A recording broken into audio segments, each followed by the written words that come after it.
The flashbulbs were so bright, I could see the heat dancing off the lens of the lead photographer. At the center of the gala, standing under a Swarovski chandelier that cost more than my first 3 years of college, was my sister, Sloane. She was wearing a dress that cost $10,000, clutching a glass of vintage champagne and beaming at the crowd. My parents, Arthur and Martha, stood on either side of her, their faces glowing with a pride they had never, not once, directed at me. "To the visionary!" my father announced, his voice booming through the ballroom of the Metropolitan Museum of Art. "To the woman who designed the Apex Spire, the building that will redefine the London skyline. To our daughter, the genius." The room erupted in applause. Sloane took a modest bow, her hand resting on the leather-bound portfolio that contained the blueprints for the project. My blueprints. Every line, every structural calculation, every revolutionary aesthetic choice in that book was mine. I had spent 3 years in our father's basement office, breathing in sawdust and stale coffee, while Sloane was out networking at clubs in Soho. But as the crowd cheered, I wasn't at the head table. I wasn't even invited as a guest. I was standing near the service entrance, wearing a black catering uniform, holding a tray of hors d'oeuvres. I had spent the last hour serving smoked salmon to people who used to call me by my first name. My mother caught my eye as I moved through the crowd. She didn't smile. She leaned over to a woman in a Chanel suit and whispered, "The help is so distracted tonight, isn't it?" I didn't drop the tray. I didn't make a scene. Not yet. Because what they didn't know, what Sloane didn't realize as she held that portfolio, was that I had left one specific, invisible flaw in the structural design. A flaw that only I knew how to fix. And in exactly 48 hours, when the construction crews broke ground, the entire Apex project was going to come crashing down, and with it, the family name they had sacrificed me to protect. I looked at the silver tray in my hands and realized, sometimes the most powerful person in the room is the one everyone ignores. In the house I grew up in, there were 2 kinds of people, the face and the engine. Sloane was the face. From the time she was 6, she was a performer. She didn't just walk into a room, she made an entrance. She was the golden girl with the perfect laugh and the ability to make my parents feel like they were the center of the universe. I was the engine. I was the one who stayed up until 3 a.m. helping her finish her science projects. I was the one who wrote her college admissions essays while she was at a bonfire. My father, Arthur, owned one of the most prestigious architectural firms in the Northeast, Sterling and Sons. He was obsessed with legacy. The problem was, Sloane had the look of a legendary architect, but she couldn't draw a straight line if her life depended on it. I, on the other hand, saw the world in geometry. I remember my 10th birthday. I had spent months building a scale model of the Guggenheim out of toothpicks. I was so proud. When my parents came home, I showed it to them. My father looked at it for 2 seconds and said, "That's nice, Alara. Sloane, show them the dance routine you learned today."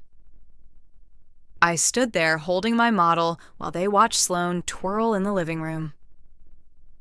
That was the pattern. I learned to celebrate quietly to take up less space. Have you ever worked your heart out for someone only to realize you were just a ghost in their success story? Drop a ghost in the comments if you've been there. By the time I was 22, I had graduated from the top architectural program in the country, but my father wouldn't hire me. Not officially. "It looks like nepotism, Alara," he told me over a dinner where Sloane was being celebrated for managing a project she hadn't even visited. "But you can work for the firm as an independent consultant from home. It'll give you a chance to build your skills." What he really meant was, Sloane needs your brain, but the firm needs her face. For 3 years, I designed everything. Every award-winning building that came out of Sterling & Sons had my fingerprints on it, but Sloane's name on the plaque. I told myself I was doing it for the family. I told myself that once the firm was stable, they would finally let me step into the light. I didn't know then that the very people I was trying to save were already drafting the documents to erase me. The red flag started small. On a Tuesday in October, I went into the office to drop off the final renderings for the Apex Spire. It was the biggest contract in the firm's history, a $100 million development. I walked toward my father's office and heard voices. "We have to be careful," my mother was saying. "If Alara finds out about the copyright filing, she'll make a scene." "She won't find out," my father replied. "I've listed Sloane as the sole creator. We've already filed the patents in her name. Ghosts don't have rights." I stood in the hallway, the blueprints in my hand, suddenly feeling like lead. I wasn't just a consultant. I was a secret. They weren't just helping Sloane. They were stealing my legal identity as a creator. I waited until that night to confront them.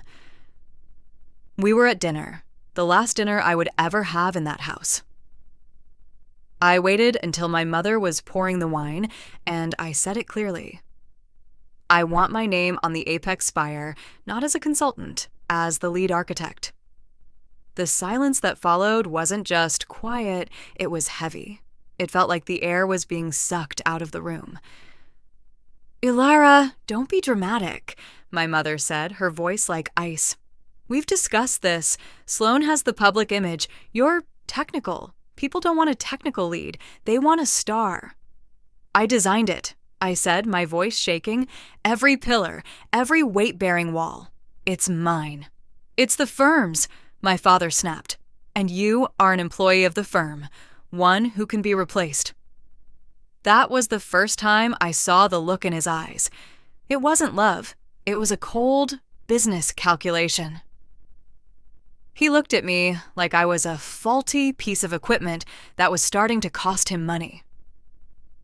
I didn't beg. I didn't cry. I just turned my plate upside down on the white tablecloth and walked out. "If you don't put my name on the filing," I said, "I'll go to the board of the London Development Group. I'll show them the time-stamped metadata on the original CAD files." My father stood up. He didn't yell. He just pointed to the door. "Then go," he said. "But you leave with nothing. No portfolio, no references, and certainly no family. If you try to destroy your sister's career over your own ego, you are no longer a Sterling." The rain started around 6 p.m., a big one. Wind advisories, flood warnings. My father didn't even let me pack my drafting table. He handed me 2 garbage bags with my clothes and watched from the porch as I walked to my beat-up car. I stood on that porch for a moment, waiting for him to apologize. But the door just slammed shut, carving the word disposable into my heart. For the next 2 years, I disappeared. I didn't call, I didn't beg. I moved 3 states away, changed my last name to my grandmother's maiden name, and took a job at a small, struggling firm called Vanguard Structural. Remember that mystery client I mentioned? While building Vanguard, I reached out to a man named Marcus Thorne. My father had screwed him over on a contract 10 years ago, thinking Marcus was a nobody. It turns out, nobody became the largest real estate developer in London. Marcus and I made a pact. I would fix his projects, and he would give me the platform to take down the Sterlings. I learned that family isn't always blood. Family is whoever shows up. I worked like my life depended on it. I ate ramen, I slept on a mattress on the floor, and I poured every ounce of my rage into my work. Within 18 months, I had turned Vanguard from a 2-person operation into a powerhouse. I became known in the industry as the fixer, but I stayed in the shadows. I never put my face on the website. I was the anonymous genius behind the curtain. Meanwhile, I watched the news. The Apex Spire was in trouble. Sloan was failing. Without me to do the actual work, she couldn't answer the engineers' questions. She couldn't handle the site inspections. The project was 6 months behind schedule and $50 million over budget. The London developers were losing their minds. They were threatening to sue Sterling & Sons into the ground. Then came the phone call. It didn't come to Alara Sterling.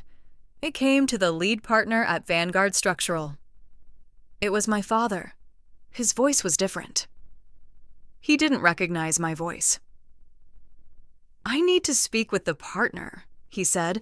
"We have a structural crisis. If we don't fix this by Friday, the city is revoking our permits. We'll be bankrupt." I sat in my glass-walled office, looking at the skyline I had built without him, and realized the table had finally turned. Friday morning, the Sterling & Sons boardroom. The room smelled of expensive cologne and desperation. My father was at the head of the table, his tie slightly crooked. My mother sat beside him, her hands trembling as she adjusted her pearls. Sloan was there too, looking like a ghost. She had dark circles under her eyes that no amount of concealer could hide. I walked in. I wasn't the girl in the garbage bag-soaked jacket anymore. I was wearing a tailored charcoal suit. I held a leather briefcase that contained the truth.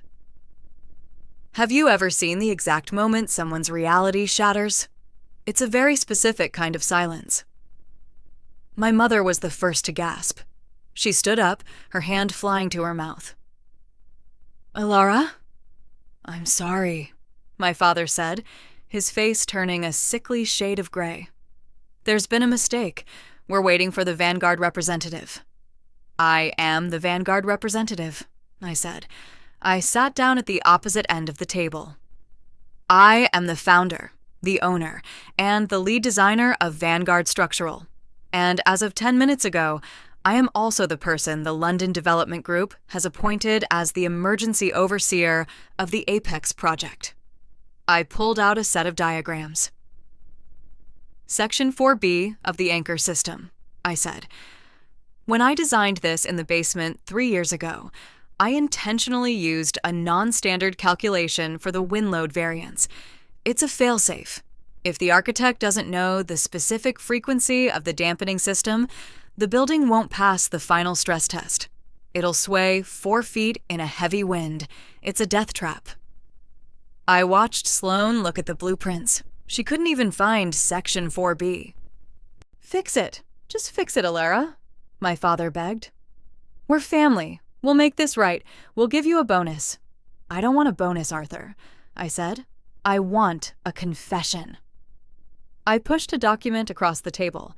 It wasn't a contract for Vanguard. It was a formal admission of structural fraud and intellectual property theft. My father looked at the document, then at me.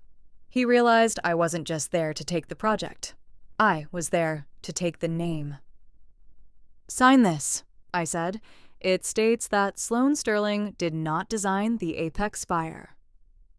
It states that I, Alara Sterling, am the sole architect of record. It also states that you will pay back every cent of the consulting fees you withheld from me over the last 3 years, with interest." "If we sign that, the firm is dead," my mother shrieked. "Sloan's reputation will be ruined." "Sloan's reputation is a fiction," I said. "I'm just correcting the record." Sloan stood up, her face twisted in rage. "You're doing this because you hate me." "I'm doing this because the building is going to kill people if I don't," I said. "And because I'm done being small, so you can feel big." My father's hands were trembling as he picked up the pen. He had no more rooms to hide in. He signed, then Sloan, sobbing, signed as well. I took the papers and walked toward the door. "Vanguard will fix the building," I said. "But the Sterling name is being removed from the project entirely." "And Arthur?" Don't call me again. We aren't family. We're just former business associates. I walked out of that building and never looked back. The Apex Spire stands today, one of the safest, most beautiful buildings in London. My name is on the cornerstone. Not Sloane's, not my father's, just mine. Sterling & Sons closed 6 months later. My parents moved to a small house in the country, away from the social circles that had turned their backs on them once the truth came out. Sloane tries to reinvent herself every few months, but without the engine, the face has nothing to show. I thought I'd feel empty after it was over. But I've never felt more solid. As for me, I learned that your worth isn't determined by who stays. It's determined by how you grow after they leave. Rejection isn't the end of your story. It's just the moment you find out who you really are. Success is the best response, but standing in your truth is the ultimate victory. Are you ready to stop being the engine for people who treat you like a spare part? Let me know your thoughts in the comments. My name is Alara, and I finally built something that wouldn't fall down. Thanks for watching. I'll see you in the next story.